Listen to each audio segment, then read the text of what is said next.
ನಮ್ಮ ಗ್ಯಾರಂಟಿ ಬಗ್ಗೆ ಇವತ್ತು ನಾವು ಮಾಧ್ಯಮದಲ್ಲೆಲ್ಲ ಅಡ್ವರ್ಟೈಸ್ಮೆಂಟ್ ಕೊಟ್ಟಿದೀವಿ.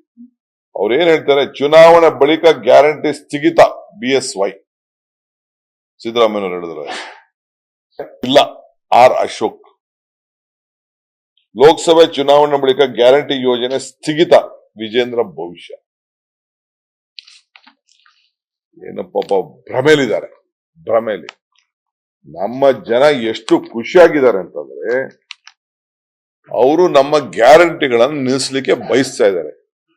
ಇದನ್ನೇ ಮುಖ್ಯಮಂತ್ರಿಗಳು ಈಗಾಗಲೇ 56,000 ಕೋಟಿ ರೂಪಾಯಿ, 58,000 ಅಂತ ಯಾಕೆಂದ್ರೆ ಇನ್ನ 2-3% ಕೆಲವು ಇನ್ನ ರಿಜಿಸ್ಟ್ರೇಷನ್ ಮಾಡಿಲ್ಲ. ಅದ 56,000 ಇಲ್ಲ 58,000 ಯಾಕೆ ಹೇಳಿದ್ರೆ ಇನ್ನ 2-3% ಇನ್ನ ರಿಜಿಸ್ಟ್ರೇಷನ್ ಮಾಡ್ಕೊಂಡಿಲ್ಲ ಕೆಲವರೆಲ್ಲ. ಅವ್ರೇನೋ ರಿಜಿಸ್ಟ್ರೇಷನ್ ಮಾಡ್ಕೊಂಡ್ರೆ ನಾವು ಕೊಡ್ಬೇಕಾಗ್ತದೆ, ಕೊಡ್ತೀವಿ.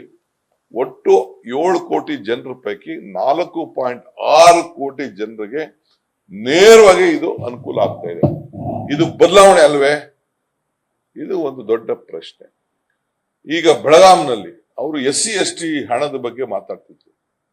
ಇದೇ ಬೆಳಗಾಂನಲ್ಲಿ ನಾವು ಸಿದ್ದರಾಮಯ್ಯನವರು ಮುಂದೆ ಮುಖ್ಯಮಂತ್ರಿ ಆಗಿದ್ದಾಗ ಈ ಕಾಯ್ದೆನ ತಂದು ಆ ಜನರಿಗೆ ಇಡೀ ಕೇಂದ್ರದ ಬಜೆಟ್ SC/ST ಡಿಪಾರ್ಟ್ಮೆಂಟ್ಗೆ 85,000 ಕೋಟಿ ಇತ್ತು.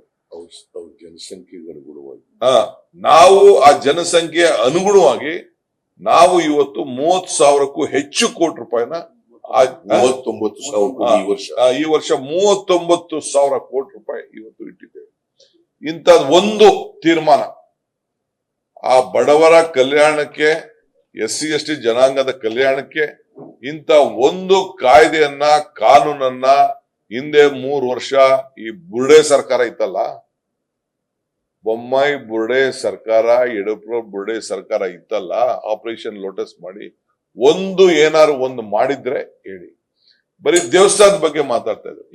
ಈಗ ನಾವು ಇದೇ ಭಾಗದಲ್ಲಿ ಲೆಕ್ಕ ಹಾಕೋಣ. ನೀರಾವರಿ ವಿಚಾರದಲ್ಲಿ ಸುಮಾರು 9,000 ಕೋಟಿ ರೂಪಾಯಿಗೆ ಈಗಾಗಲೇ ಯೋಜನೆಗಳನ್ನ ನಾವು ತೆಗೆದುಕೊಂಡಿದ್ದೇವೆ. ಇದರ ಕೃಷ್ಣಾ ಯೋಜನೆ ಮತ್ತು ನಮ್ಮ